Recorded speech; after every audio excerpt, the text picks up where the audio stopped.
All right, let's dive into the world of Vincent. Think of a guy whose whole life is like a fortress, one he built himself out of routine and, well, being alone.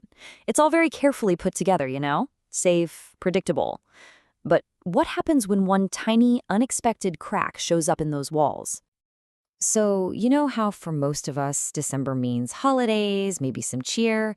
Yeah, not for Vincent. For him, it's just business, purely transactional. The world outside his little shop can be as festive as it wants, but inside, it's just counting stock, counting the cash in the register, and basically counting down the seconds until he can lock the door and just be by himself again. Okay, so let's get into it. To really get Vincent, you have to understand the world he's made. And it's a world that's all about numbers, routines, and a very, very intentional kind of quiet.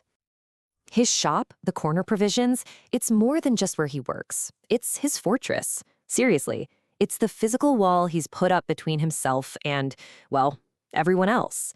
All those messy emotions, unpredictable people, he keeps them at arm's length. For Vincent, being isolated is being safe. And how does he maintain this fortress? With a super rigid routine. I mean, every single morning is a carbon copy of the last. He wakes up before dawn, total silence. He sorts the produce, arranges the bread, makes his coffee. All of it is done with this almost robotic precision. Each little task is just another brick in the wall he's building around himself. And even when he has to deal with customers, it's completely on his terms. He's polite, sure, he's efficient, but there's always this distance, you know? The chats are only ever about the price of milk or if the bread is fresh. Nothing deeper. It's just part of the job, and that's it. Okay, but there are a couple of exceptions to his no people rule. But even these aren't spontaneous. Nope. They are scheduled, controlled little interactions that he allows to happen, fitting them right into his perfect schedule. So who are these two people? First, there's Sarah. With her, it's all business. He gives her leftover food for the shelter, but he makes it sound like he's just managing inventory. It's very practical, almost cold. And then you've got Shelley. She's the complete opposite. A little burst of energy and life. It's like this quick flash of warmth and then poofs. He's right back in his quiet shell. And this right here, this is a perfect window into how he operates. Sarah basically calls him a saint for his donations, and what does he do? He completely brushes it off. He can't handle that kind of praise, that emotional connection, so he turns his act of kindness into a boring business task. It's all about protecting himself, keeping things neutral. Shelley, though, she's different. She seems to see right through that tough exterior. What she says isn't some compliment he can just bat away. It's a sharp, insightful observation that actually lands.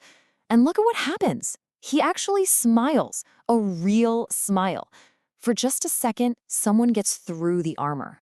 And you know, it's that little crack in the armor that lets something else slip in. So now, we're going to shift gears, because we need to talk about the one thing that has completely rattled his perfectly controlled world.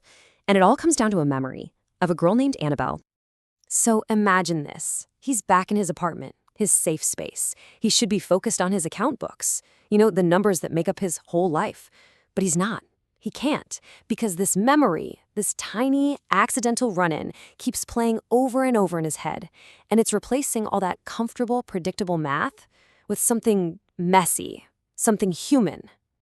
And it's not a clear memory, it's all these little pieces like a broken film reel on a loop. The first thing he sees is how she stood. Not just startled, but defensive, like she was expecting a blow at any second. Then he remembers the speed. The way she just snatched up her things. A diary, a photo. It was lightning fast.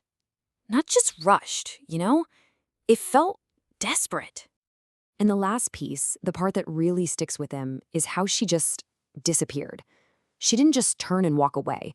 1 second she was there, and the next she was swallowed by the fog. Gone. It left this emptiness behind. So this clearly isn't just some random memory he'll forget about. This little encounter has forced him to look at his whole life, his whole existence differently. It's become this quiet, nagging voice in his head, questioning everything he thought he understood about being alone. And this is where it gets really interesting. It leads into this huge realization. He starts to understand that his loneliness is a choice. It's a comfortable wall he built himself. It's familiar. But the loneliness he saw in that girl, in Annabelle, that was something totally different. It was raw, it was vulnerable, it had no walls to protect it. It was completely unprotected. This is a big deal for him. For the first time, maybe ever, Vincent isn't just watching the world go by from behind his counter. He's actually feeling something for someone else, a connection to her pain. And it bothers him. He gets that her isolation isn't a fortress like his. It's a trap. And that realization, it just changes everything for him. Which brings us to this final thought. Here's a guy who spent years building this perfect, safe, emotion-proof life. And then one little glance from a total stranger, and the whole thing starts to show cracks. It really makes you think, doesn't it? About the walls we all put up and just how fragile they truly are.